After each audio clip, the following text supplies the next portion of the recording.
This is the Dollemore Daily, and I'm Jesse Dollemore. Yesterday, Trump was arrested yet again.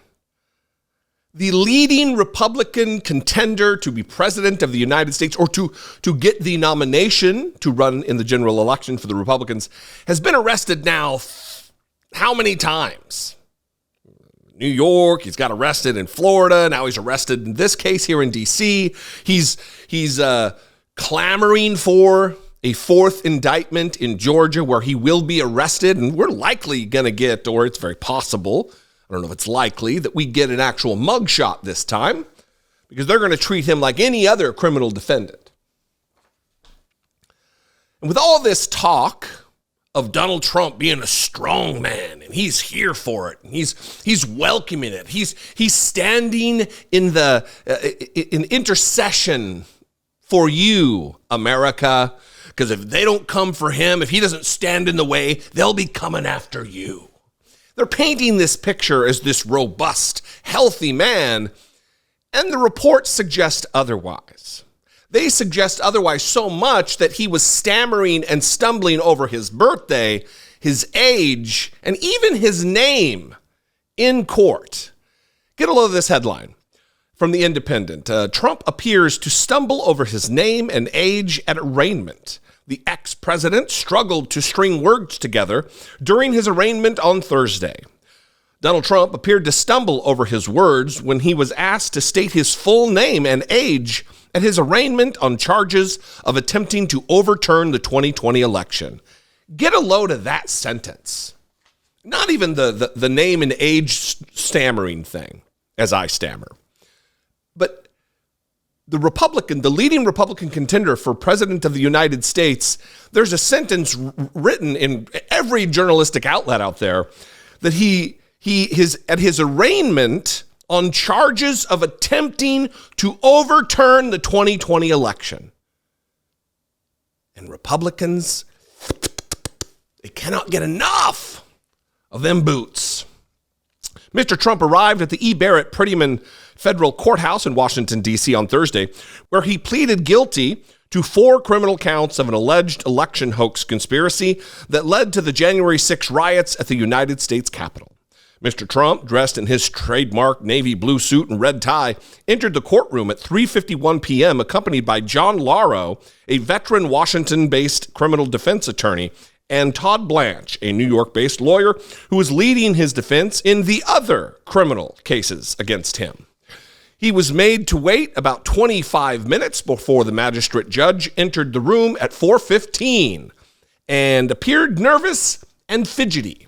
You see, Donald Trump always wants to project the image of strength, the image of unflappability, that this doesn't bother me. I don't care that you're persecuting me. I don't care that I'm being arrested. I do this in service to America. And that's just false. It's the same thing that it's all fake. Like when he came back after having had COVID, still positive for COVID, and he stood out on the balcony of the White House, gasping for breath, trying to look like a tough guy. After attorneys for the government and defense introduced themselves, Mr. Trump stood to take his oath from a courtroom deputy. U.S. Magistrate Judge, I am not even going to attempt to butcher that name. I apologize. The magistrate judge then asked the former president to state his full name. Quote, Donald J. Trump, Donald John Trump. Mr. Trump replied hesitantly. He was then asked for a date of birth and tripped over his words again. At first, he said 7-7 before correcting himself and saying 77. Camera, man, woman, dog, TV. Is this what we're dealing with here? You know, for all the talk about Joe Biden's brain melting and being in the throes of senility, Donald Trump is exactly in the same boat. I mean, you know, you're aging. You're not slipping away. It's just you lose a couple steps. You lose a little quickness in your giddy up, as I guess I just said. After explaining his rights to remain silent and legal representation and reminding him of the lengthy prison sentence he faces if convicted, the judge asked Mr. Trump if he understood. He replied in the affirmative. Mr. Lauro then entered a plea of not guilty on all counts on his behalf. Prosecutors did not seek to detain Mr. Trump and set a date of 28 August for a hearing before Judge Tanya Chutkan. Mr. Trump is not required to attend that particular hearing. Now, what is happening here? Because I don't believe that Donald Trump is any more cognitively in decline than any other 77-year-old man. I believe the same thing about Joe Biden, by the way. But have you ever seen Sopranos?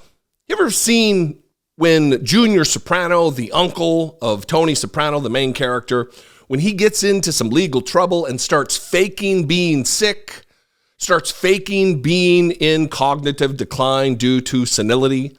Is this what they're doing here? Are they setting it up with little moments that will culminate to him being when things are too far gone, when conviction is just unavoidable?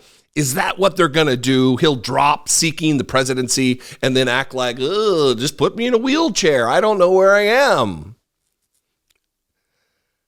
I think I have a bead on Donald Trump well enough to think that's not the case.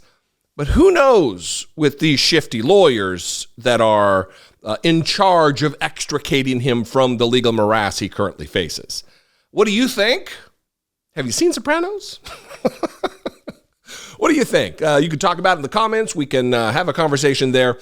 Or you can, if you want to, leave me a brief voicemail. Call 714-576-4054. Or, of course, as always, the old-fashioned way, email me, daily@dollemore.com.